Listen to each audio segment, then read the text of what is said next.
ओम नमो वेंकटेशाय।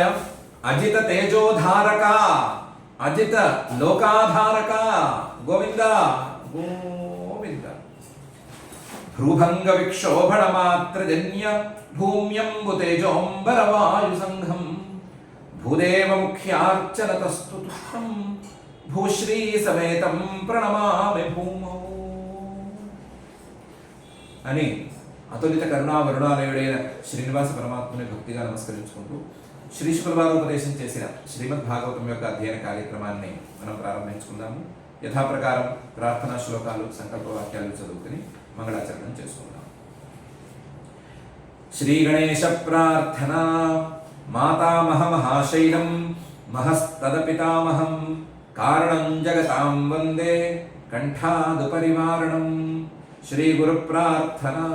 गुरुर्ब्रह्मा गुरुर्विष्णु गुरुर्देवो महेश्वरः गुरुः साक्षात् परं ब्रह्म तस्मै श्री गुरवे नमः. श्रीनिवास प्रार्थना. नभो नैल्यानुकाराय नभो वायुवादिहेतवे नभो मासेतु पूज्याय श्रीनिवासाय ते नमः. अथ संकल्पः. अस्माकं उपात्त समस्त दुरित क्षय द्वारा बुद्धिशुद्ध्यर्थं विद्याभिवृद्ध्यर्थं भक्ति ज्ञान वैराग्यादि तदनुकूल सर्वसंपत् समृद्ध्यर्थं श्री परमेश्वर प्रीत्यर्थं श्रीमद्भागवत पाठं करिष्यामहे. अस्य श्रीमद्भागवत स्तोत्र महामन्त्रस्य नारद ऋषिः बृहती छन्दः श्रीकृष्णः परमात्मा देवता ब्रह्मबीजं भक्तिशक्तिः ज्ञानवैराग्यकीलकम्. अस्माकं श्रीमद्भगवत्प्रसादसिद्ध्यर्थे पाठे विनियोगः ध्यानं नारायणामृतसरः प्रतिलब्धजन्म व्यासप्रसूतशतगीतमनन्दवर्म देवर्षिसङ्घपरियोजितभक्तिकर्म भूयो जनाश्चिरुतभागवतां भुजन्म. श्री गुरुभ्यो नमः. అంబరీష్ మహారాజు గారు ఏకాదశి వ్రతాన్ని సంవత్సరం పాటు శ్రద్ధగా చేశాడు. కార్తీక మాసంలో వచ్చిన ఏకాదశి రోజున కూడా ఆ వ్రతం చేసి ద్వాదశి రోజున పారణ చేద్దామని ఉపక్రమించాడు. పారణకు ముందు చేయవలసిన పనులన్నీ విస్తారంగానే చేశాడు. పొద్దున్నే లేచాడు, తొందరగా లేచి యమునా నదిలో స్నానం చేశాడు. తర్వాత వచ్చి మహాభిషేక విధానంతో పూజ చేశాడు. పూజ కూడా నిదానంగా చేశాడు. పూజ అయిన తర్వాత బ్రాహ్మణులకి గోదానాలు అవి చేశాడు, వ్రతాన్ని సద్గుణం చేయడం కోసమని. ఆ తర్వాత బ్రాహ్మణులకు భోజనాలు పెట్టించాడు. పెట్టించిన తర్వాత విస్తరి ముందు కూర్చున్నాడు. విస్తరి ముందు కూర్చున్న తర్వాత దుర్వాస మహర్షి గారు వచ్చారు అతిథిగా అనే వార్త వచ్చింది. వచ్చిన వాడు ఆ వార్త విన్నవాడు విన్న వెంటనే వచ్చిన వాడిని ఎదుర్కోవడానికి లేచి వెళ్ళాడు. తమ ఆనర్చాతిథిం భూపః ప్రత్యుత్థానాసనార్హణై యయాచే వ్యవహారాయ పాదమూలం ఉపాగత. దుర్వాస మహర్షి గారు వచ్చినా కాసేపు ఆగమను, భోజనం చేసి వస్తాను అనలేదు. ఉన్నవాడు ఉన్నట్టుగా లేచాడు, దిగ్గులు లేచాడు, వెళ్ళాడు, ఆయనకి స్వాగతం పలికాడు. తమ ఆనర్చ, ఆయన్ని ఎంత గౌరవించాలో అంత గౌరవించాడు. ఇంటి ముందుకు వచ్చిన వాడిని ఎలా గౌరవించాలో అలా గౌరవించాడు. ఎందుకంటే అతిథి, ఆయన అతిథిగా వచ్చాడు. వచ్చిన వాడిని చాలా గౌరవంగా చూసుకోవాలి. అందులోనూ ద్వాదశి రోజున అతిథిగా వచ్చాడు, ఇంకా గౌరవంగా చూసుకోవాలి. అందులోనూ సంవత్సరం పాటు వ్రతం చేసిన తర్వాత వ్రతం పూర్తవుతున్న సమయంలో వచ్చినటువంటి అతిథి ఇంకా ఇంకా గౌరవంగా చూసుకోవాలి. అలాగే చూశాడు. ఈయన భూపః మహారాజే అయినప్పటికీ మహర్షి ముందు అదేమి లెక్కలేదు అనుకున్నాడు. అనుకుని ప్రత్యుత్థాన ఆసన అర్హణి లేచి ఎదురు వెళ్ళాడు. మామూలుగా అయితే రాజులకి ఎవరైనా వస్తే లేవకూడదు, దండాలు పెట్టకూడదు ఇలాంటి పిచ్చి రూల్స్ ఉంటాయి. అలాంటివి పెట్టుకోలేదు. లేచి ఎదురు వెళ్ళాడు, ఆసనం ఇచ్చాడు, అర్హణ పూజ చేశాడు, చేతులు జోడించాడు, అన్నీ చేశాడు. ఇంకా కూడా పాదమూల ఉపాగత, ఆయన కాళ్ళ మీద పడిపోయి ఆ కాళ్ళ దగ్గర ఒక్కసారి కూర్చుని యయాచే అభ్యవహారాయ, చాలా సంతోషం అండి మీరు వచ్చారు, ద్వాదశి రోజున వచ్చారు, పారణ చేద్దామని కూర్చున్నానండి, తమరు కూడా వస్తే పారణ చేద్దామండి, మీరు వచ్చి పారణకి రండి అని పిలిచాడు. ద్వాదశి రోజున చేసే భోజనాన్ని పారణ అని పిలవాలి, ఆ పారణకి రండి అన్నాడు. తమ ఆనర్చాతిథిం భూపః ప్రత్యుత్థానాసనార్హణై యయాచే వ్యవహారాయ పాదమూలం ఉపాగత. దుర్వాస మహర్షి గారు కూడా ప్రతినంద్య స తద్యాజ్ఞాం కర్తుం ఆవశ్యకం గత నిమమజ్జ బృహధ్యాయన్ కాళింది సలిలే శుభే. దుర్వాస మహర్షి గారు వెంటనే ఒప్పుకొని మంచి రోజులు వచ్చానయ్యా, పెద్ద వ్రతం చేశానంటున్నావు, నీతో పాటు భోజనం చేస్తే నాకు మంచిదే అని మంచి మాటలు మాట్లాడాడు. సంతోషాన్ని ప్రకటించాడు. ప్రతినంద్య తద్యాచనం, నువ్వు ఇంత చక్కగా పిలుస్తున్నావు, వస్తాను అని అన్నాడు. అన్నవాడు ఇంకా మాధ్యాహ్నికం బాకీ ఉందయ్యా, మాధ్యాహ్నికం చేసుకొస్తాను, యమునా నది ఉందంటున్నారు కదా, కాళింది నదిలోకి వెళ్ళి ఆ యమునా నదికి వెళ్ళి అక్కడ మాధ్యాహ్నికము అవి చేసుకొస్తాను, కాసేపు పడుతుంది, ఆలస్యం అయితే పర్వాలేదా అని అడిగాడు. ఈయన పర్వాలేదన్నాడు. ఏం పర్వాలేదండి, మీరు తొందరగా చేసుకొచ్చేసేయండి అని అన్నాడు. దాంతో ఆయన దుర్వాస మహర్షి గారు కర్తుం ఆవశ్యకం గతః, ఆవశ్యకం తాను తప్పనిసరిగా చేయవలసినటువంటి మాధ్యాహ్నికము తర్పణము ఇలాంటి పనులు చేయటం కోసమని వెళ్ళాడు. వెళ్ళినవాడు ఆయనకి మంచి మూడ్లో ఉన్నాడు ఆ రోజు ఆయన. అందువల్ల బృహత్ ధ్యాయన్, పరబ్రహ్మను ధ్యానం చేస్తూ ఉన్నాడు. ధ్యానం చేస్తున్నవాడు నిమమజ్జ కాళింది నదిలో మునిగిపోయాడంటే మునిగే ఉన్నాడు, ఇంక పైకి లేవట్లేదు. నిమమజ్జ బృహధ్యాయన్ కాళింది సలిలే శుభే, ఆ యమునా నది జలాల్లో శుభమైనటువంటి చాలా పుణ్యకరమైనటువంటి యమునా నది జలాల్లో బ్రహ్మ ధ్యానం చేస్తూ మునిగిపోతే ఎంతసేపు ఉన్నామని ఆయనకి తెలియలేదు. అది మాత్రం జరిగింది. ప్రతినంద్య తద్యాజ్ఞాం కర్తుం ఆవశ్యకం గతః నిమమజ్జ బృహధ్యాయన్ కాళింది సలిలే శుభే. ఆయన బ్రహ్మధ్యానంలో మునిగిపోయి ఉన్నాడు, కాళింది నదిలో మునిగిపోయి ఉన్నాడు, తేలటం లేదు. కాకపోతే ఈ లోపల రాజుగారికి ఒక టెన్షన్ పట్టుకుంది. ఏమని? ముహూర్తార్ధావశిష్టాయాం ద్వాదశ్యాం పారణం ప్రతి చింతయామాస ధర్మజ్ఞ ద్విజైస్తద్ధర్మ సంకటే. ఇది ద్వాదశి వ్రతం అని అనుకున్నాం కదా, ద్వాదశి రోజున పారణం చేస్తేనే వ్రతం పూర్తయినట్లు. ఈ ద్వాదశేమో పొద్దు నుంచి చాలాసేపటి పాటు పూజలు అవి చేసుకుంటూ వచ్చాడు. తర్వాత బ్రాహ్మణులకి దానాలు చేశాడు. తర్వాత బ్రాహ్మణులకు భోజనాలు పెట్టించి కదా కూర్చున్నాడు. అప్పటికే సమయం కాస్తంత దాటిపోయింది. ఇంకా చాలా తక్కువ సమయం పాటే ద్వాదశి ఉంటుంది అని అనిపించింది. ముహూర్తార్ధావశిష్టాయాం, ఏ లెక్కలోనో చాలా తక్కువ కాదు, 10-15 నిమిషాలు మించి ఈ ద్వాదశి ఉండేట్టు లేదు. ఈ ద్వాదశిలా ఉంటే ద్వాదశిలోనే పారణ చేయాలి అనేటువంటి వ్రత నియమం పక్కకు జరుగుతోంది. దాంతో చింతయామాస, ఆలోచించసాగాడు. ఆలోచించడం అనేది కేవలం భోజనం కోసం కాదు, బాగా కడుపు నిండా తిందాము, 2 రోజుల నుంచో 3 రోజుల నుంచో సరిగ్గా ఆహారం లేదు, పొద్దు నుంచి కూడా బాగా అలసిపోయాము అనే ఉద్దేశంతో లేదు. ధర్మజ్ఞ, ధర్మబుద్ధితోనే ఆలోచించాడు, ధర్మం కోసమే ఆలోచించాడు. ఏమని? ద్వాదశి రోజున ద్వాదశి గడియల్లో పారణ చేస్తేనే వ్రతం పూర్తవుతుంది అంటారు కదా. ఈ ద్వాదశి ఏమో తొందరగా వెళ్ళిపోతోంది, ఎక్కువసేపు ఉండటం లేదు. ఇప్పుడు ఈ లోపల పారణ చేయకపోతే వ్రతం దక్కకపోనేమో, వ్రతం పూర్తవ్వకుండా పోతుందేమో అనే ఆలోచన చేశాడు. అలాగని మనిషిని పంపించి దుర్వాస మహర్షి గారిని తొందరగా రమ్మను, తొందరగా పారణ చేయాలి అని అనేటువంటి కుసంస్కారి కాదు. ఆయన పెద్ద ఆయన మహానుభావుడు, నిదానంగా చేసుకుంటాడు. ఏదో చేస్తే ఆలస్యం చేస్తే పర్వాలేదు, భోజనానికి ఆలస్యం పర్వాలేదు, పారణకి ఆలస్యం పనికిరాదు అని ఆలోచించాడు. ఇలాంటి ఆలోచనలు సొంతగా ఒక్కడిగా చేయకూడదు కాబట్టి ద్విజైహి, బ్రాహ్మణులను కూడా పిలిచి, ఆయనకు నమ్మకమైన వాళ్ళని పిలిచి ఈ సమయంలో ఏం చేయాలండి అని వాడితో కూడా ఆలోచించడం మొదలుపెట్టాడు. చివరికి ఆయన ధర్మ సంకటం అని తేల్చాడు.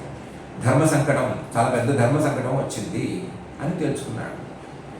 ముహూర్తార్ధావశిష్టాయాం ద్వాదశ్యాం పారణం ప్రతి చింతయామాస ధర్మజ్ఞ ద్విజైస్తద్ధర్మ సంకటే. ఏమిటి ధర్మ సంకటం అంతా? బ్రాహ్మణాతిక్రమణే దోష ద్వాదశ్యాం యదపారణే యత్కృత్వా సాధు మే భూయాత్ అధర్మో వా నమాం స్పృశేత్ అనే ధర్మ సంకటంలో పడ్డాడు. ద్వాదశి ఘడియలు పూర్తయిపోతున్నాయి అని ఒక్కడిగా పారణ చేసేస్తే బ్రాహ్మణాతిక్రమే, బ్రాహ్మణుని దాటి ఇంటికి వచ్చిన వాడిని అతిథిని తాను పిలిచిన తర్వాత దాటి భోజనం చేస్తే మహాదోషం. ఈ ఏకాదశి వ్రతాలు ఇవన్నీ ఎందుకు పనికిరావు, అన్నీ కొట్టుకుపోతాయి ఆ దోషానికి. అంతటి దోషం. పోనీ పారణని పక్కన పెడదామా అంటే ద్వాదశ్యాం అపారణే, ద్వాదశి గడియల లోపల గనక పారణ చేయకపోతే వ్రతం పూర్తి కాదు అనే స్మృతి వాక్యాలు కనిపిస్తున్నాయి. ఈ రెండిట్లో ఏం చేసినా సరే మరొకటి దెబ్బతినేటట్లు ఉంది. పాలన చేస్తే బ్రాహ్మణాతిక్రమణం, అలాగని పాలన చేయకపోతే ద్వాదశి వ్రతం. ఇలా రెండిటికి దెబ్బలు పడేటట్లు ఉన్నాయి. ఈ రెండిట్లో ఏదో ఒకటి చేయాల్సిందే తప్పనిసరిగా, ఏం చేయకుండా ఉండటానికి వీల్లేదు. కానీ యత్కృత్వా సాధుమే భూయాత్, ఏం చేస్తే మంచిదవుతుంది? బ్రాహ్మణాతిక్రమణం చేసి పాలన చేసేటట్లా, లేదా పాలన చేయకుండా ద్వాదశి వ్రతాన్ని పక్కకు తోసేటట్లా అనే సంగతి తేలటం లేదు. మంచి జరగాలి అంటే వ్రతం పూర్తవ్వాలి, అలాగని అధర్మ మాం నస్పృశేత్, అధర్మం అనేది నాకు పనికిరాదు. ఈ రెండింటినీ బ్యాలెన్స్ చేసుకునేటట్లుగా ఏం చేయాలి అనేటువంటి ఆలోచనలో, ధర్మ సంకటంలో ఆయన పడ్డాడు. బ్రాహ్మణాతిక్రమే దోష ద్వాదశ్యాం యదపారణే యత్కృత్వా సాధుమే భూయాత్ అధర్మో వా నమాం స్పృశేత్ అని ఆలోచించాడు. ఆలోచించి బ్రాహ్మణోత్తములతో కలిసి చివరికి ఒక నిర్ణయానికి వచ్చాడు. ఏమని? అంభసా కేవలేనాథ కరిష్యే వ్రతపాలనం ప్రాహురభక్షణం విప్రాహ హి అశితం నాశితం చ తత్ అని నిర్ణయానికి వచ్చాడు. నిర్ణయానికి మనం నిన్నటి రోజున అనుకున్నట్లుగా ప్రత్యేకించి వేద ప్రమాణాన్నే ప్రధానంగా తీసుకున్నాడు. ఏం నిర్ణయం తీసుకున్నాడు? అంభసా కేవలేన అథ కరిష్యే వ్రతపాలనం, వ్రతానికి పాలనం జరగాలి.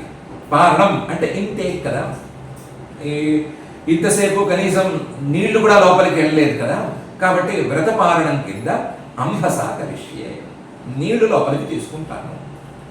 నీరు కాస్తంత తాగితే అంభస కేవలైనాథ, అందులో నీళ్ళలో ఏమీ కలుపుకోకుండా, ఆ పిండి ఆ రసము ఈ రసము ఏం కలుపుకోకుండా కేవలైనాథ అంభస, కేవలం శుద్ధ జలాన్ని మాత్రమే, కాస్తంత మాత్రమే గొంతు తడుపుకునేందుకు వీలుగా తీసుకుంటారు.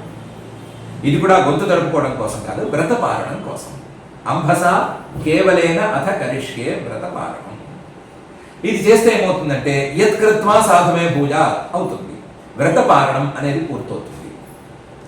అధర్మోవా నమాం స్పృశేత్ ఇది కూడా అవుతుంది. ఎందుకంటే ఈ జలపానం అనేది రెండు రకాలుగాను పనికొస్తుంది అని వేద విద్యావంతులు చెప్తారు. ప్రాహు అభక్షణం విప్రాహ విద్యావంతులైన బ్రాహ్మణులు ఇప్పుడు కూడా ఏం చెప్తున్నారు? అభక్షణం అంటే నీరు తీసుకోవటం అనేది అశితం నాశితం చ తత్, అశితం పారడ కిందకి వస్తుంది, నాశితం తినలేదు అని అనిపించుకోవడానికి పనికొస్తుంది. నీరు తాగితే ఇంటేక్ అనేది జరిగిపోయింది కాబట్టి వ్రతానికి కావలసిన పారణం అనేది జరిగిపోయింది. లోపలికి ఏమీ తీసుకోకుండా ఎంతసేపు ఉన్నప్పుడు లోపలికి ఏదో తీసుకుంటే ఆ వ్రతం పూర్తయినట్టు అయిపోతుంది. కాబట్టి వ్రత నియమాల ప్రకారం అశితం పారణం అయిపోయింది అని అవుతుంది. అలాగే బ్రాహ్మడు రాకుండా, దుర్వాస మహర్షి గారు రాకుండా తినకూడదు అంటే తినలేదు కదా, నవలేదు, మింగలేదు, అది ఇది కలుపుకోలేదు కాబట్టి ఇది నాశితం, తినలేదు అనేది కూడా అవుతుంది. వ్రత నియమాలకు సరిపోతుంది, తినలేదు అంటానికి కూడా సరిపోతుంది. కాబట్టి కేవలేనాథ కరిష్యే వ్రతపాలనం, అంభసా కేవలేనాథ కరిష్యే వ్రతపాలనం అని నిర్ణయం తీసుకున్నాడు. ఈ నిర్ణయానికి వేద విద్యావంతులైన బ్రాహ్మణులనే సలహా అడిగాడు. వాళ్ళు కూడా చెప్పారు, అపోష్నాతి తన్నేవా శితం తన్నేవా నశితం నక్షోధుకో భవతి అని ఉంది ఒక చోట. ఇలాంటి సందర్భాలు, ఇలాంటి ధర్మ సంకటాలు వచ్చినప్పుడు అపోష్నాతి నీరు తాగొచ్చు. అలా నీరు తాగితే కనుక అది తిన్నట్టు కాదు, అలాగని లోపలికి ఏమీ వెళ్ళనట్టు కాదు, రెండిటికీ సరిపోతుంది అని ఉంది. కాబట్టి ఆ వేదం చూపించిన విధానంలో నడుచుకుందాము అని నిర్ణయం తీసుకున్నాడు. అంభసా కేవలేనాథ కరిష్యే వ్రతపాలనం ప్రాహురభక్షణం విప్రాహి అశితం నాశితం చ తత్. ఈ నిర్ణయం కలిగిన తర్వాత పాపం సంతోషపడి ఇత్యపఃప్రాశ్య రాజర్షి చింతయన్ మనసాచ్యుతం ప్రత్యచష్ట పురుశ్రేష్ఠ ద్విజాగమనమేవ సహ. ఇది అపఃప్రాశ్య, ఇలా ఆలోచించి నిర్ణయించుకుని కాస్తంత నీరు తాగాడు. అపఃప్రాశ్య రాజర్షి, రాజు కదా ఆయన, మహాఋషి.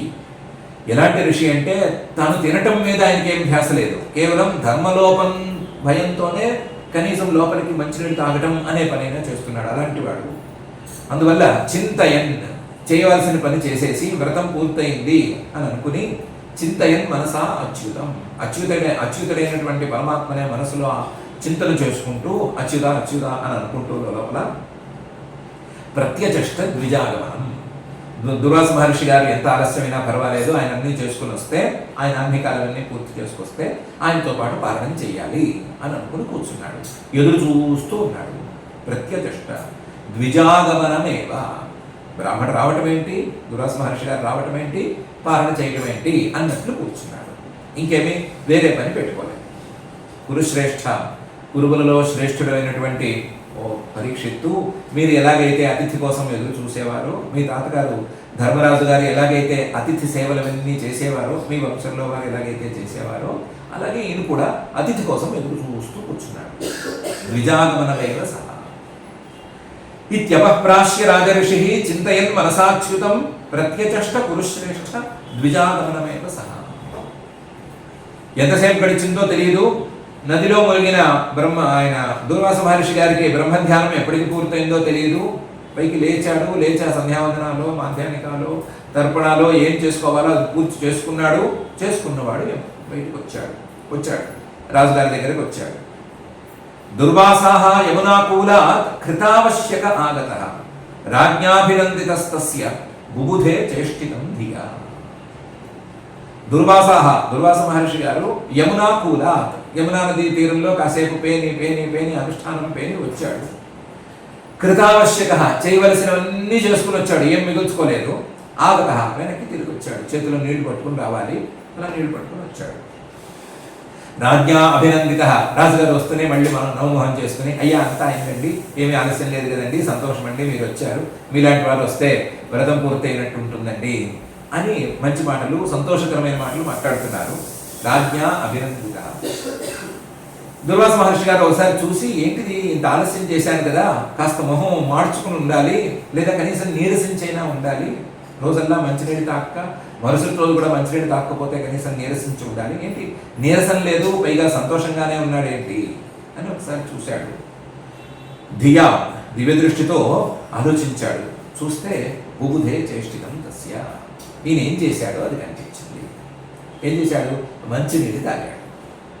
దుర్వాసాః యమునాకూలాత్ కృతావశ్యక ఆగతః రాజ్ఞాభినందితస్తస్య బుబుధే చేష్టితం ధియా. ఆ దివ్య దృష్టితో ఆ పని చేసింది కనిపించిన వెంటనే దుర్వాస మహర్షి గారు ఒక్కసారి భగ్గుమన్నాడు.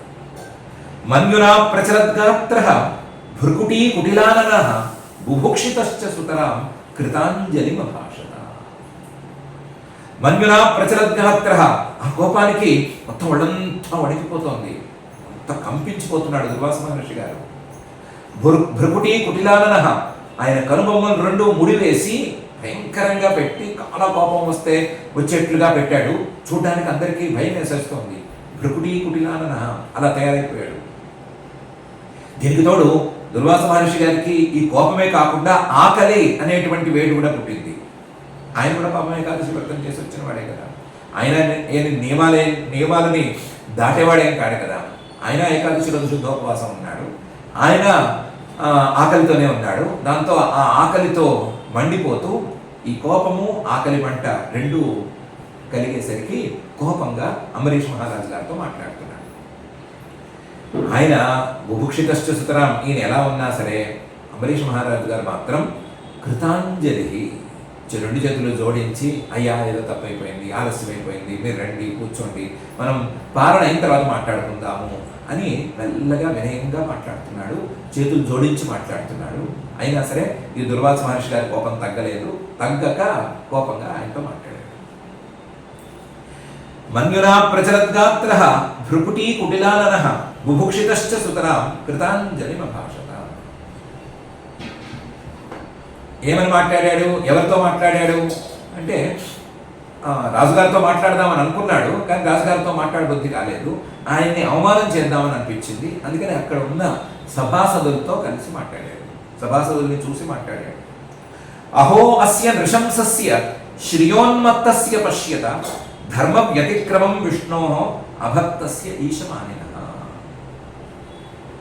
సభాసదుల్లారా, మీరందరూ చూశారు కదా, మరొకసారి చూడండి. అహో, చాలా అసహ్యంగా ఉంది. అస్య నృశంసస్య, ఈ అంబరీషుడు అనేవాడు మహాపాపాత్ముడు, నృశంస, మహాకఠినాత్ముడు. నన్ను అతిథిగా పిలిచి నేను భోజనానికి రాకుండానే నాకు అన్నం పెట్టకుండానే ఆయన తాగేశాడు. శ్రియోన్మత్తస్య, సంపదలు బాగా తలకెక్కి మదించున్నాడు ఇతని యొక్క ధర్మ వ్యతిక్రమం పశ్యత, ధర్మ వ్యతిక్రమాన్ని చూడండి. అతిథిగా ఎవరినైనా పిలిస్తే అతనికి పెట్టకుండా ఏం తీసుకోకూడదు కదా, తీసుకున్నాడు ఇతను. కాబట్టి ధర్మ వ్యతిక్రమం ఇది. దీన్ని మీరు కూడా చూడండి, ఒకసారి మీరు కూడా గమనించండి. ఇలాంటి వాడు విష్ణువు భక్తుడిగా తగడు. విష్ణోరభక్తస్య, శ్రీమన్ మహావిష్ణువు యొక్క భక్తులు ఎవరు అతిథుల్ని ఇలా అవమానించరు. ఇతను ఈశమానిన, నేనే సర్వేశ్వరుడిని, నేనే గొప్పవాడిని, నన్ను మించిన వాడు లేడు అనే ఉద్దేశంతో ఉన్నాడు. అందుకనే ఇంతటి సాహసానికి ఒడిగట్టాడు. ఇతను సాహసం చేశాడు. ఇతను చేసింది ధర్మ వ్యతిక్రమం, ఇతను చేసింది భక్తులు చేయరాని పని. ఇలాంటి పని చేశాడు. ఇతని ధర్మ వ్యతిక్రమాన్ని మీరందరూ కూడా చూడండి, మీరందరూ కూడా ఒప్పుకోండి. అహో అస్య నృశంసస్య శ్రియోన్మత్తస్య పశ్యత ధర్మ వ్యతిక్రమం విష్ణోః అభక్తస్యేషమానినః. యో మాం అతిథిం ఆయాతం ఆతిథ్యేన నిమంత్ర్య చ అదత్వా భుక్తవాంస్తస్య సద్యస్తే దర్శయే ఫలం. మాం అతిథిం ఆయాతం, నేను అతిథిగా వచ్చాను కదా, నేను అతిథిగా వస్తే నేను తినేంత వరకు అతన్ని తీసుకోకూడదు. నాతో కలిసి తీసుకోవచ్చు, లేదా నా తర్వాత తీసుకోవచ్చు. అతిథిగా రావడం మాత్రమే కాదు, ఆతిథ్యేన నిమంత్ర్య చ యః, నన్ను అతిథిగా రమ్మన్నాడు, భోజనానికి రమ్మన్నాడు, పిలిచాడు. నేను నా మానాన్ని వచ్చేసి నా మానాన్ని నేను వెళ్ళిపోతే సమస్య లేదు. నన్ను వచ్చిన వాడిని పిలిచాడు కూడాను. ఆతిథ్యేన నిమంత్ర్య చ, పిలిచిన తర్వాత నేను మాధ్యాహ్నికానికి వెళతాను అంటే అంత దాకా వెళ్ళకండి, నది దాకా వెళ్ళకండి, ఇక్కడే చేసుకోండి అనలేదు. మీరు వెళ్ళరండి పర్వాలేదు అన్నాడు. అని అదత్వా భుక్తవాన్, నాకు పెట్టకుండానే ఇతను లోపలికి ఆహారాన్ని తీసుకున్నాడు.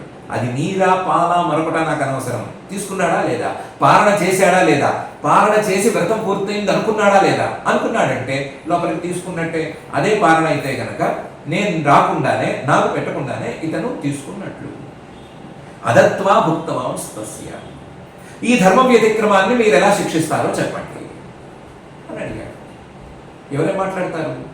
మాట్లాడుతున్నది దుర్వాస మహర్షి గారు. అవునంటే మహాపరాధం, కాదంటే ఆయనకి కోపం. అవుననటానికి వీలు లేదు, వీళ్ళందరూ రాజపరివారమే, అంటే రాజుగారు చుట్టూ ఉండేటువంటి వాళ్ళే. వాళ్ళందరూ కూడా ఈ ధర్మ నిర్ణయంలో భాగస్వాములే, వాళ్ళందరూ కలిసే నిర్ణయించారు. ఈయనేమో వచ్చి అధర్మం అంటున్నాడు.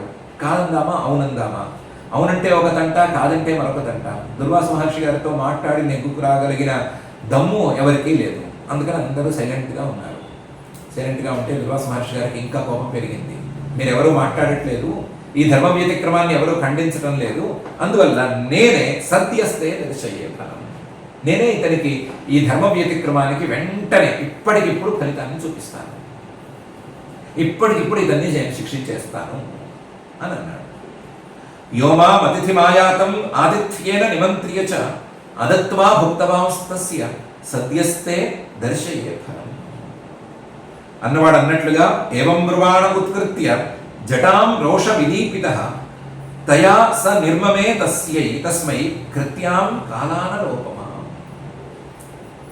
అన్నవాడు అన్నట్లుగానే ఏవం బ్రువాణ ఇలా మాట్లాడుతూనే జటాం ఉత్కృత్య, తన తలకాయ మీద నుంచి ఒక చిన్న వెంట్రుక ముక్కని పీకాడు. వెంట్రుక ముక్కలు రావు, ఎందుకంటే ఆయన తలకి ఏ సంస్కారమో చేసుకోడు కదా, నూనె రాసుకోవడం దువ్వుకోవడం చేసుకోడు కదా. అది ఎప్పుడో అట్టలు కట్టేసి జడల కింద కట్టేసేసింది. అందులోంచే జటం ఒక ముక్కని తీశాడు, కష్టం మీద తీశాడు. రోష విదీపిత, కోపంతో రగిలిపోతున్నాడు. ఆ పీకేటప్పుడు ఇంకా కోపంగా రగిలిపోయి దాన్ని కిందకి ఇలా కొట్టి అందులోంచి ఒక కృత్య అనే పేరుతో ఒక శక్తిని పుట్టించాడు. అది కాలానలోపమా, ఎప్పుడో ప్రళయకాలంలో ఉండేటువంటి అగ్నిలాగా చాలా తీవ్రంగా ఉంది. అలాంటి కాలానలోపమా భగభగా మండుతూ ఉండేటువంటి ఒక కృత్యని, ఒక శక్తిని పుట్టించి తయాస నిర్మమే తస్మై, ఈ కృత్య అనేది అంబరీషుణ్ణి వెళ్ళి హింసించుగాక అని కృత్యకి చెప్పాడు. ఏవం బ్రువాణ ఉత్కృత్య జటాం రోష విదీపితః తయా స నిర్మమే తస్మై కృత్యాం కాలానలోపమా. ఆ కృత్య చూడడానికి చాలా భయంకరంగా ఉంది, భగ భగ మండిపోతోంది. తాం ఆపతంతీం జ్వలతీం అసిహస్తాం పదాభువం వేపయంతీం సముద్వీక్ష్య న చచాల పదాం నృపః. తాం ఆపదంతీం, దుర్వాస మహర్షి గారు చెప్పడం ఏమిటి, ఈ కృత్య అనేటువంటి శక్తి అంబరీష్ మహారాజు గారి మీదకి పరిగెత్తడం ఏంటి, ఒకేసారి జరిగిపోయినాయి. తాం ఆపదంతీం, వేగంగా అడుగులు వేసుకుంటూ ఆ కృత్య అంబరీషుడి మీదకి వచ్చింది. తాం ఆపదంతీం జ్వలతీం, ఎలా ఉంది, భగభగ మండిపోతోంది. కాలానలోపమాం అని చెప్పారు కదా, కాబట్టి ప్రళయకాలపు అగ్నిలాగా భగ భగ మండుతోంది. దానికి తోడు అసిహస్తాం, ఆ మండుతున్నటువంటి రూపంలోనే ఒక కత్తి ఉంది, ఆ కత్తితో తలకే నరికేస్తానన్నట్లుగా మీద పడుతోంది. అడుగులు వేసుకుని వస్తుంటే పదాభువం వేపయంతి, ఒక్కొక్క అడుగుకి భూమి అంతా కంపించిపోతుంది. అలాంటి కృత్య దుర్వాస మహర్షి గారి జడల్లోంచి వచ్చినటువంటి కృత్య, అది సామాన్యమైనది కాదు. పదాభువం వేపయంతి, అంతటి కృత్య వస్తుంటే అంబరీష్ మహారాజు గారు చాలా శాంతంగా సముద్వీక్ష్య, పైకి కిందికి ఒకసారి తేరిపారు చూశాడంటే, తేరిపారు చూసి ఏంటిది కృత్యంలో ఉందే, ఏదో దుర్వాస మహర్షి గారు ఏదో కోపంగా ఏదో కింద కొట్టేసరికి ఇలా వచ్చింది ఏంటి అని పైకి కిందికి తేరిపారు చూశాడు. చూసిన వాడు కొంచెం కూడా భయపడలేదు, కంపించలేదు, కనీసం ఒక్క అడుగు కూడా వెనక్కి వేయలేదు. న చచాల పదాత్ నృపః, ఒక్క అడుగు కూడా వెనక్కి వేయలేదు, కనీసం ఉన్న చోటు నుంచి కదలలేదు. రెండు చేతులు జోడించే ఉన్నాడు, వినయంగానే ఉన్నాడు, అలాగే ఉన్నాడు. ఒకసారి తేరిపారు చూశాడు, ఏంటిది అని చూశాడు. చూసిన వాడు అలాగే ఉండిపోయాడు. తాం ఆపతంతీం జ్వలతీం అసిహస్తాం పదాభువం వేపయంతీం సముద్వీక్ష్య న చచాల పదాం నృపః. ఈయనేంటి ఏం చూశాడు, ఏం కదలకుండా ఉన్నాడు, ఏం మనసులో ఏమీ భయం లేదు, అలాగే ఉన్నాడు, వినయంతో ఉన్నాడు కదా. ఈ లోపల జరగడానికి జరిగిపోయింది. ప్రాగ్దిష్టం భృత్యరక్షాయాం పురుషేణ మహాత్మన దదాహ కృత్యాం తాం చక్రం క్రుద్ధాహిమివ పావకః. తన భృత్యుడు, తన భక్తుడు అంబరీషుడు, ఆ అంబరీషుడు రక్షణ కోసం శ్రీహరి ఇచ్చినటువంటి చక్రం ఉంది కదా, ఈయన మీద ఎవరైనా దాడి చేసినా, ఎవరైనా ఈయనకి హాని తెనబెట్టాలని చూసినా సరే వెంటనే వాళ్ళ మీదకి వెళ్ళు అని ఇచ్చిన స్టాండింగ్ ఇన్స్ట్రక్షన్స్ అలాగే ఉన్నాయి కదా. దాని ప్రకారం ఆ చక్రం వచ్చేసింది. ప్రాగ్దిష్టం, ఎప్పుడో శ్రీహరి ఇచ్చినటువంటిది అది. భృత్య రక్షాయాం, ఈ అంబరీషుణ్ణి రక్షించడమే పనిగా పెట్టుకున్నటువంటి చక్రం, రక్షణ కోసమే ఇచ్చినటువంటి చక్రం. పురుషైన మహాత్మన, ఇచ్చినవాడు సామాన్యుడా, మహాత్ముడైనటువంటి పరమ పురుషుడు సాక్షాత్తు శ్రీమన్నారాయణుడు, ఆయన ఇచ్చిన చక్రం. అది ఊరుకుంటుందా? ఊరుకోదు కదా. అది ఈ కృత్య కంటే వేగంగా వచ్చింది. వచ్చి దదాహ కృత్యాం తాం చక్రం, ఆ చక్రం కృత్యాం దదాహ, మండిపోతున్నా చేతిలో కత్తి పట్టుకున్నా, ఈయన మీద కత్తి ఎత్తి నీ తలకాయ నరికేస్తాను అని వీరాలు పలుకుతున్నటువంటి కృత్యని ఎప్పుడు వచ్చిందో వచ్చింది, గిరగిరామంటూ తిరిగి తనకంటే ఆ కృత్య కంటే ఎక్కువ తేజస్సుతో ఆ కృత్యని కాస్త మొత్తం కాల్చి బూడిద చేసేసింది. దదాహ కృత్యాం తాం చక్రం. ఎలా అంటే క్రుద్ధాహిమివ పావకః, బాగా కోపంతో బుసలు కొడుతున్నటువంటి పాము, పడగెత్తి బుసలు కొడుతున్నటువంటి పాము. ఆ పామును చూసి ఎవరైనా భయపడచ్చు, భయపడకపోవచ్చు. ఆ పాముని ఎలాగైతే అగ్ని లేదా కార్చిచ్చు అనే పూర్తిగా మార్చి మసి చేసేస్తుందో అలా మార్చి మసి చేసేసింది. పాము తాలూకు గుసగుసలు అగ్ని ముందు పనికిరావు. పాము తాలూకు గుసగుసలు కావాలంటే ఎవరికైనా వేరే వాళ్ళకి చూపించవచ్చు. ఆ ఫ్లూట్లేవో ఇలాంటి వాళ్ళ మీద పిరికి వాళ్ళ ముందు చూపించవచ్చు. అగ్గి ముందు, సింహం లాంటి అగ్గి ముందు పనికిరావు అని అనుకుంటాం కదా. అలాగే ఈ కృత్య తాలూకు బుసబుసలు లేదా భగభగ మండిపోయేటువంటి లక్షణాలు, కత్తి పైకెత్తటాలు, ఇవన్నీ కూడా చక్రం ముందు ఎందుకో పనికి రాలేదు. కృత్య కాస్త తగలబడిపోయింది. ప్రాగ్దిష్టం హృత్య రక్షాయాం పురుషేణ మహాత్మన దదాహ కృత్యాం తాం చక్రం క్రుద్ధాహిమివ పావకః. దుర్వాస మహర్షి గారు చూస్తున్నాడు, ఏంటి తాను పంపించినటువంటి కృత్యకి అంబరీష్ మహారాజు గారు భయపడటం లేదేంటి అని చూస్తున్నాడు. అది చూస్తూ ఉండగానే ఈ కృత్యని ఎక్కడి నుంచి వచ్చిందో ఈ చక్రం వచ్చినట్లుగానే కాల్చి బూడిద చేసేసింది అని చూస్తున్నాడు. అది చూసే లోపలే, దాన్ని గమనించే లోపలే ఆ చక్రం తన వెంట పడుతోంది అని కూడా గమనించాడు. తదభిద్రవదుద్వీక్ష్య స్వప్రయాసంచ నిష్ఫలం దుర్వాసా దుద్రువే భీత దిక్షు ప్రాణ పరీప్సయ. ఆ చక్రాన్ని చూస్తున్నాడు. ఆ చక్రం ఏం చేసింది? స్వప్రయాసంచ నిష్ఫలం, తాను చేసినటువంటి కృత్యాప్రయోగం నిష్ఫలంగా మార్చేసింది. కృత్యప్రయోగం అనేది నిష్ఫలం అయిపోయేటట్టు చేసింది. దీనికి కారణం ఏంటి అంటే ఈ చక్రం. ఆ చక్రం అభిద్రవత్, చేసిన పనిని చేసి కృత్యని కాల్చి బూడిది చేసి అంతటితో ఊరుకోవట్లేదు, తన మీదకే వస్తోంది. అభిద్రవత్. పాపం అంతవరకు చూస్తూ ఉన్నాడు. ఏంటి? చక్రం వచ్చి కృత్యం కాల్చి బూడిది చేస్తున్నప్పుడు స్వప్రయాసంచ నిష్ఫలం, నా ప్రయాసం వ్యర్థమైపోయింది అని మాత్రమే అనుకున్నాడు. అది ఎప్పుడైతే తన మీదకి దాడి చేస్తోందో, తన మీదకే వస్తోందో, తన దిశగానే గిరగిరా తిరుగుతూ వస్తోందో అప్పుడు ఆయనకి భయం పట్టుకుంది. తదభిద్రవద్ ఉద్వీక్ష్య, దాన్ని ఒకసారి ఆయన కూడా తేలిపారు చూసుకున్నాడు. ఎలాగైతే అంబరీష్ మహారాజు గారి కృత్యని తేలిపారు చూశాడో అలాగే ఈయన కూడా చక్రాన్ని తేలిపారు చూశాడు. చూస్తే ఆయన తపశ్శక్తికి అర్థమైంది, ఇది మనం ఆపగలిగింది కాదు అని అర్థమైంది. దాంతో దుద్రువే, దుర్వాస మహర్షి గారు దుద్రువే వెంటనే పరుగులు పెట్టాడు. భీత, నిజంగా భయపడే, దిక్కులు వెంటపడి పరుగులు పెట్టాడు. ప్రాణ పరీప్సయ, ఈ చక్రం గనక నాకు తగిలిందంటే నా ప్రాణాలు పోతాయి, నేను ప్రాణాలు నిలబెట్టుకోవాలి అంటే చక్రం కంటే వేగంగా పారిపోవాలి అని పారిపోవడం మొదలుపెట్టాడు. తదభిద్రవదుద్వీక్ష్య స్వప్రయాసంచ నిష్ఫలం దుర్వాసా దుద్రువే భీత దిక్షు ప్రాణ పరీప్సయ. దుర్వాస మహర్షి గారి కోపం ఎప్పుడు చల్లారిందో తెలియదు. కోపం కంటే కూడా తాను కోపంతో వేసినటువంటి కృత్యాలైనటువంటి ప్రయాస నిష్ఫలమైపోయింది అనే భావన ఆయన్ని బాధ పెట్టింది. ఆ బాధలో ఉండగానే దాన్ని అలాంటి స్థితికి తెచ్చినటువంటి చక్రం తన వెంటబడుతోంది అనేటువంటి భయం ఒకటి కొత్తగా మొదలైంది. ఈ చక్రాన్ని చూస్తే ఈ చక్రం ఆగేట్టు లేదు అనేటువంటి భావన ఇంకా బలపడిపోయింది. ఈ చక్రం కనుక ఇలాగే నన్ను వెంటాడితే నాకు ప్రాణాలే మిగలవు అనేటువంటి భయం మొదలైంది. చివరికి ప్రాణరక్షణ కోసం పరుగులు పెట్టాల్సిన పరిస్థితి వచ్చేసింది. తమన్వధావద్ భగవద్రథాంగం దావాగ్నిరుద్ధూత శిఖో యథాహిం తథానుషక్తం మునిరీక్షమాణః గుహాం వివిక్షు ప్రససారమేరో.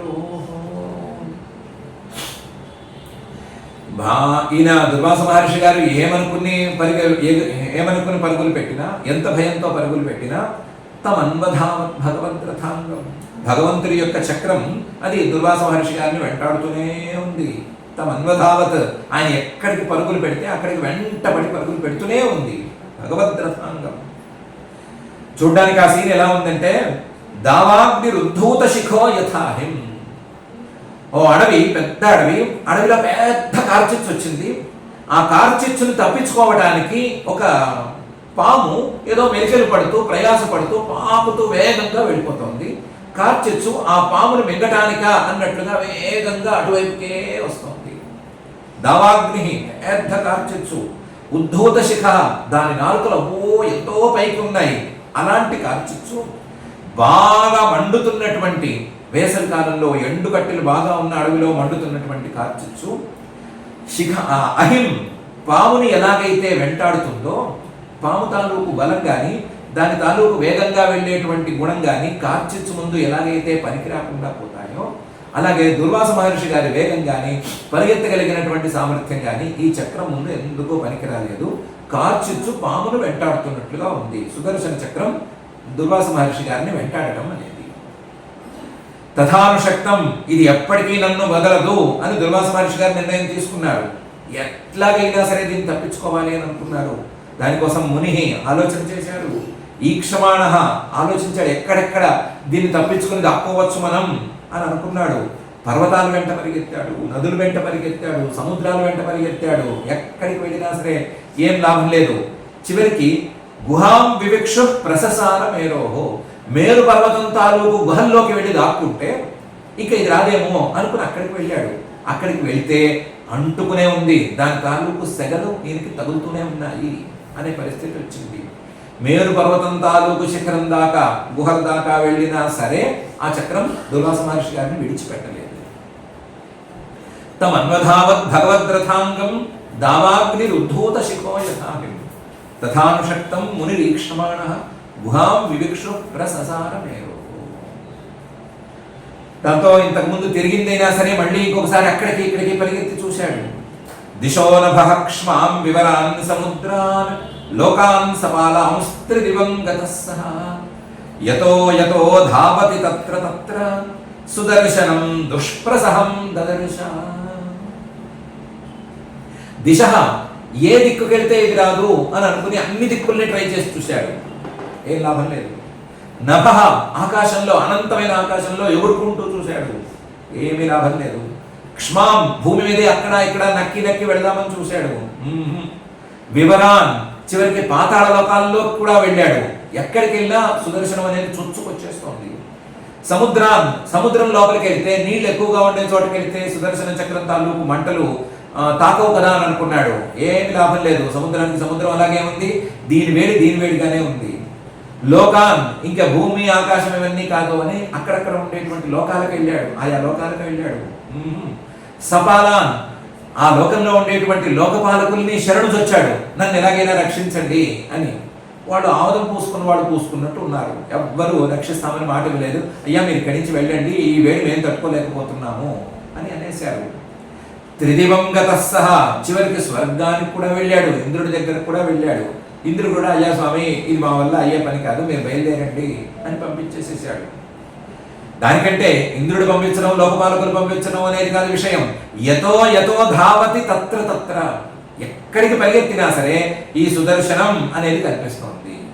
దుష్ప్రసహం దాని యొక్క తేజస్సు క్షణానికి తట్టుకోలేనట్టుగా తయారవుతోంది. దాని వేడి పెరుగుతోంది, దగ్గరకు అవుతోంది, అంతకంతకు దగ్గర అవుతోంది. దాంతోపాటు దాని వేడి కూడా బాగా తెలుస్తోంది.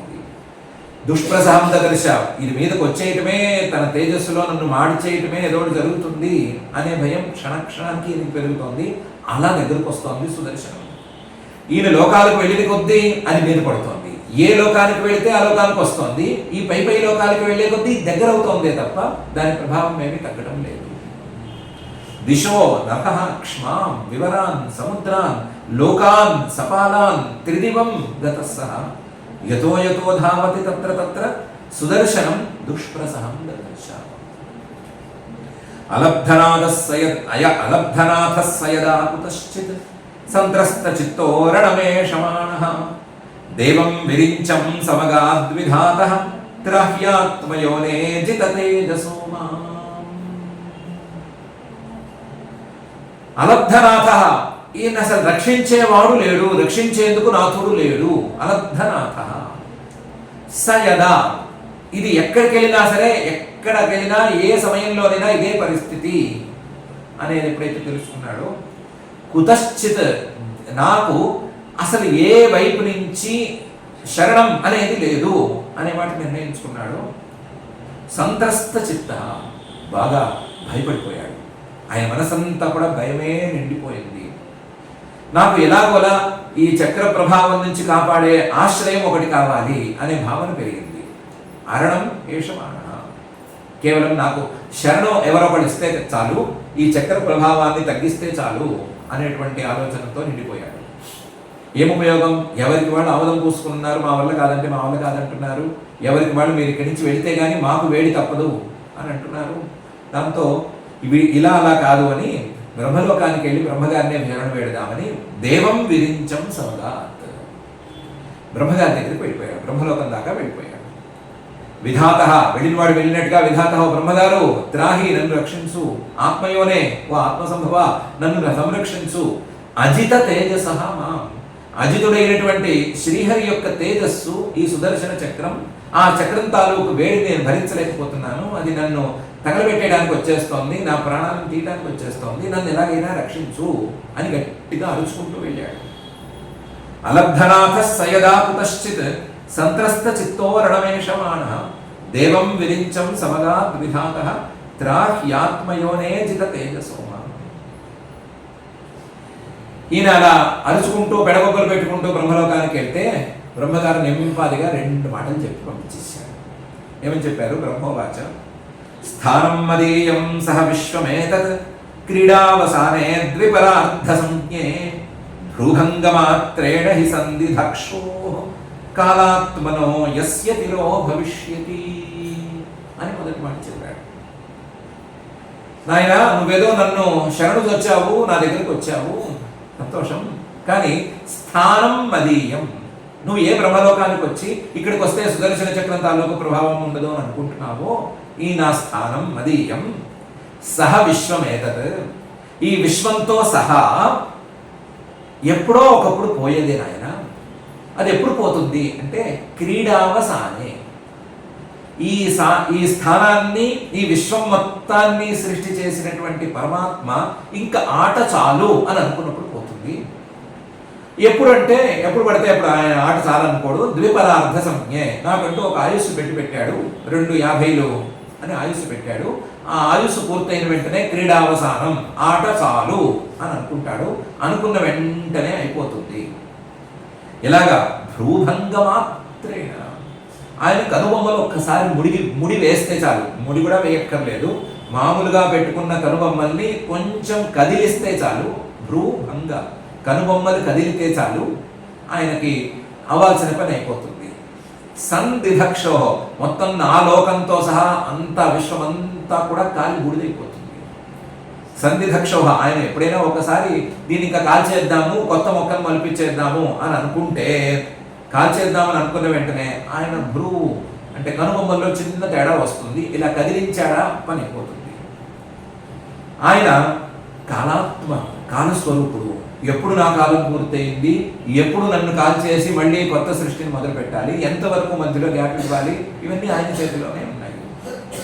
యస్య తిరో భవిష్యతి, ఆయన కాదనుకుంటే, ఆ కాలాత్మకుడైనటువంటి పరమాత్మ వద్దనుకుంటే కనుబొమ్మల్ని ఇటు కదిలించేస్తే నా లోకం, నా స్థానం, ఈ నేను ఉండి సృష్టి చేసేటువంటి ఈ విశ్వం, ఇదంతా కూడా తిరో భవిష్యతి, ఉన్నదిన్నట్టుగా మాయమైపోతుందయా. అలాంటి వాడు ఆ పరమాత్మ. ఆయన చేతిలోని చక్రం, ఆ చక్రాన్ని తీసుకొచ్చి అంబరీషుడికి రక్షణగా ఇచ్చాడు. ఎవరు ఈయనకి హాని తలపెట్టినా సరే నువ్వు వాడి పని చూడు అని పెట్టాడు. అలాంటి వాడితో తగవు పెట్టుకుని, నువ్వు ఏ మొహం పెట్టుకుని ఇక్కడికి వచ్చావు, అలాంటి వాడితో తగవు పెట్టుకుంటే ఆ చక్రం ఊరుకుంటుందా? ఆ చక్రాన్ని పంపించిన వాడి ప్రభావం ఏమైనా తగ్గుతుందా? నా దగ్గరికి వస్తే నేను నీకు రక్షణ కల్పించగలనా? నీకు ఇంకా నేను చక్రము, నా కనుబొమ్మలే చాలు నా పని అయిపోవటానికి. అందువల్ల నీకు నేను రక్షణ కల్పించే మాట రాదు, అసలు ఆ మాటే పుట్టదయ్యా అని చెప్పాడు. స్థానం మదీయం సహ విశ్వమేతత్ క్రీడావసానే ద్విపరార్థ సంజ్ఞే భృభంగమాత్రేణ హి సందిధక్షో కాలాత్మనో యస్య తిరో భవిష్యతి.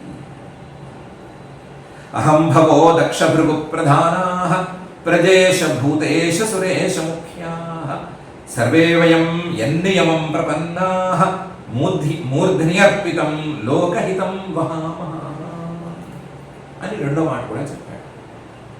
అహం, నేను, భవః పరమేశ్వరుడు, దక్ష భృగు ప్రధానాః, దక్ష ప్రజాపతి గారు, భృగువు గారు, వీళ్ళందరూ, ఇంకా ప్రధానులు కొంతమంది, ప్రజేశాః ప్రజాపతులు కొంతమంది, భూతేశాః ఆయా భూతాలకు అధిపతులైన వాళ్ళు కొంతమంది, సురేశాః అంటే దేవతలకు అధిపతులైన వాళ్ళు కొంతమంది, దేవతలందరికీ అధిపతి అయిన ఇంద్రుడు మొదలైన వాళ్ళు, ముఖ్యాః వీళ్ళందరూ ప్రధానంగా కలిగిన వాళ్ళందరము కూడా, సర్వే వయం మేమందరము కూడా, యన్ నియమం, ఆయన ఏదైనా ఒక పని చెప్తే, శ్రీహరి అనే ఆయన, పరమాత్మ ఆయన ఒక పని చెప్తే, మూర్ధ్ని అర్పితం తల మీద పెట్టుకుని మీరు చెప్తే తప్పకుండా చేస్తామండి అని ఔదలచి తలకాయ వంచి ప్రపన్నాహ భక్తితో చేసుకుంటూ పోతామయ్యా.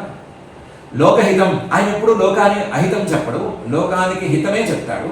ఆ లోకహితం వయం వహామః, ఆయన చెప్పే లోకహితాన్ని మీరు ఈ పని చేయండి అని అంటే తల వంచి నెత్తి మీద పెట్టుకుని చేస్తున్నామయ్యా. ఇంతమంది మేమేమే ఆయన ఆజ్ఞలు పాటిస్తూ ఉంటే నువ్వు వెళ్ళి ఆయన భక్తుడికి అపరాధం ఎలా చేశావు? భక్తుడికి అపరాధం చేస్తే ఆయన ఊరుకుంటాడని ఎలా అనుకున్నావు? కానీ నువ్వు చేసిన భక్తాపరాధానికి ఈ చక్రం అనేది వెంటబడితే మా దగ్గరికి ఎందుకు వచ్చావు? ఇదేం జరిగే పని కాదయ్యా, నీకు నేను రక్షణ కల్పించలేదయ్యా అని చెప్పాడు. అహం భవో దక్ష భృగు ప్రధానాః ప్రజేష భూతేష సురేష ముఖ్యాః సర్వే వయం యన్నియమం ప్రపన్నాః మూర్ధ్న్యర్పితం లోకహితం వహామః అని చెప్పాడు.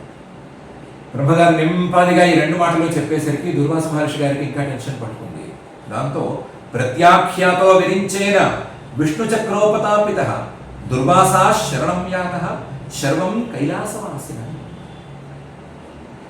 ప్రత్యాఖ్యాతో విరించేన బ్రహ్మగారంతటి వాడు కుదరదు అని చెప్పేశాడు. ఎలా కుదరదని చెప్పాడు? స్ట్రాంగ్గా చెప్పాడు. శ్రీమన్ మహావిష్ణువు, ఆయన భక్తులు, అపరాధము, దాని వల్ల వచ్చేటువంటి కాన్సిక్వెన్సెస్, వీటికి నేను రెస్పాన్సిబుల్ కాలేను అని చెప్పేశాడు. ప్రత్యాఖ్యాతో విరించేన. ఆయన కాదనడం ఏమిటి, ఈ విష్ణు చక్రం అనేది దగ్గరకు రావడం ఏంటి, ఇంకా ఎక్కువగా కాల్ చేస్తూ ఉండటం ఏంటి, అది కూడా జరిగింది. విష్ణు చక్ర ఉపతాపిత, ఇంకా దగ్గరకు వచ్చింది సుదర్శన చక్రం, ఇంకా దగ్గరకు వచ్చి వేడిని ఇంకా పెంచి ఇంకా కాల్ చేస్తుంది. దాంతో దుర్వాస మహర్షి గారు శర్వం పరమేశ్వరుణ్ణి శరణు వేయడానికని కైలాసానికి వెళ్ళాడు. వెళ్ళి శరణం గత, శరణు వేడాడు. ఎవరిని? శర్వం, ఆయన పరమేశ్వరుణ్ణి శరణు వేడాడు. కైలాసవాసినం, చల్లటి కొండ మీద కైలాసం మీద కూర్చొని ఉండేటువంటి పరమేశ్వరుణ్ణి శరణు వేడాడు. అక్కడికే వెళ్ళటంలో ఈ వేడిని తగ్గించుకుందామనే అభిప్రాయం ఉందో లేదో తెలియదు. ఆయన ప్రాణాలనే రక్షించుకోవాలని పరిగెత్తుతున్నాడు. అందువల్ల ఏదో అభిప్రాయంతో అక్కడికి వెళ్ళాడు. ప్రత్యాఖ్యాతో విరించేన విష్ణు చక్రోపతాపిత దుర్వాసా శరణం యాత శర్వం కైలాసవాసినం. మరి ఆయనకి కైలాసంలోనైనా రక్షణ దొరికిందా అంటే ఏం జరిగింది అనే సంగతి పైన చూడాలి. బ్రహ్మగారు చెప్పినట్లుగా చెప్పాడా, పరమేశ్వరుడు మరొక రకంగా చెప్పాడా, ఏమన్నా అన్నాడా అనే సంగతి పైన చూడాలి. తర్వాత ఎక్కడికి వెళ్ళాడు, చివరికి ఎక్కడ శాంతి దొరికింది అనే సంగతులన్నీ మనం జాగ్రత్తగా చూడాలి. చూసే ముందుగానే ఒక జాగ్రత్త మనం తీసుకోవాలి. ఏదో ఇందులో దుర్వాస మహర్షి గారిని కొంచెం విలన్ క్యారెక్టర్లో అట్టి పెట్టారు కదా అని దుర్వాస మహర్షి గారిని మనం ఎప్పుడు తప్పు చేయడానికి వీల్లేదు, ఆయన గురించి తప్పు మాట్లాడడానికి వీల్లేదు. ఇదంతా పెద్దలు దాన్ని ఏమంటారు, ప్లాన్ చేసినటువంటి పెద్ద నాటకం. మనలాంటి వాళ్ళకి ఏకాదశి వ్రతము, అలాగే అతిథి, ఆ నియమాన్ని కాదన్న వాళ్ళని, లేదా పరమాత్మను వేడుకున్న వాళ్ళని, పరమాత్మను శరణు వచ్చిన వాళ్ళని కాదంటే వచ్చే వాళ్ళకి ఏమైనా అపకారం చేస్తే వచ్చేటువంటి ప్రభావాలు మనకి బాగా తెలియాలని చెప్తున్నటువంటి కథ. అందులో దుర్వాస మహర్షి గారు అని 3 అక్షరాల పేరున్న క్యారెక్టర్ మాత్రమే. దుర్వాస మహర్షి గారి ప్రభావం దీనివల్ల తగ్గలేదు. ఆయన్ని ఈ కథను అడ్డం పెట్టుకుని ఏదో తక్కువ రకం వాడు అని అనుకోవడానికి కూడా ఏమీ వీల్లేదు. ఇందులో ఆయన తక్కువ అవడానికి ఒప్పుకొని వచ్చాడు. అందువల్ల దుర్వాస మహర్షి గారిని తక్కువ చేయడానికి ఈ కథను మనం తీసుకోకూడదు. ఎప్పుడైనా సరే భగవద్భక్తులకి హాని చేద్దామని తలపెట్టకూడదు. ఎందుకంటే భగవంతుడు వాళ్ళకి రక్షణ కల్పించే ఉంటాడు అని తెలుసుకోవడానికి ఈ కథను వాడుకోవాలి. అలాగే అతిథి నియమాలను ఇటు అతిథిగా పిలిచిన వాళ్ళు కాపాడుకోవాలి, అలాగే అతిథిగా వచ్చిన వాళ్ళు కూడా కాపాడుకోవాలి. అతిథిగా వచ్చిన వాళ్ళు కొంచెం ఎక్స్ట్రాలు ఏవైనా చేస్తే అది వాళ్ళని ఎత్తినే పడేందుకు కూడా అవకాశం ఉంది. అతిథిగా వెళ్ళినంత మాత్రాన ఇబ్బంది పెట్టడానికి లైసెన్స్ వచ్చిందని ఎవరు అనుకోనక్కర్లేదు అని అనుకోవడానికి అయితే దీన్ని తీసుకోవచ్చు. ఎప్పుడైనా సరే ధర్మ సంకటం అనేది వస్తే ఆ ధర్మ సంకటాన్ని దాటడానికి వేదాన్ని ప్రమాణంగా పెట్టుకుని వేదంలో ఉన్నట్లుగా ఆ వైదిక విద్వాంసులు చెప్పినట్లుగా నడుచుకోవటం అనేది ధర్మం అవుతుంది. కానీ అప్పటికప్పుడు తొందరపడి నిర్ణయాలు మాత్రం తీసుకోకూడదు. అంబరీష్ మహారాజు గారి లాగా వేదాన్ని ప్రమాణంగా పెట్టుకునే నిర్ణయం తీసుకోవాలి, అప్పుడే ధార్మికులు అనిపించుకుంటారు అని అనుకోవటానికి ఈ కథను మనం ఉదాహరణగా తీసుకోవచ్చు. భగవద్భక్తులకి అపరాధం చేసిన వారికి ఎవ్వరూ శరణం ఇవ్వరు, ఏ దేవుడు సంరక్షించడు, ఏ దేవుడు అభయం ఇవ్వడు అని అర్థం చేసుకోవడానికి ఈ కథను తీసుకోవచ్చు. కాబట్టి ఈ దృష్టిలో క్యారెక్టర్స్తో సంబంధం లేకుండా ఈ పాయింట్స్ కోసం మాత్రం మనం అధ్యయనం చేసుకున్న ఈ భాగం వరకు ఈ కథను మనం ప్రమాణంగా తీసుకుని ఈ తప్పులేవి మనం చేయకూడదు.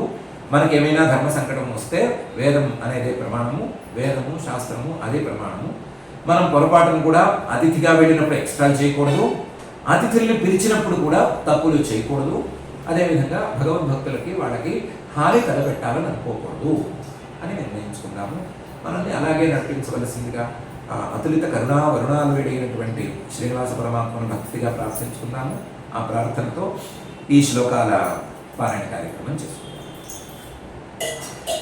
అథ శ్రీమద్భాగవతే పారమహంస్యాం సంహితాయాం నవమ స్కంధే చతుర్థాధ్యాయే శ్లోకాః.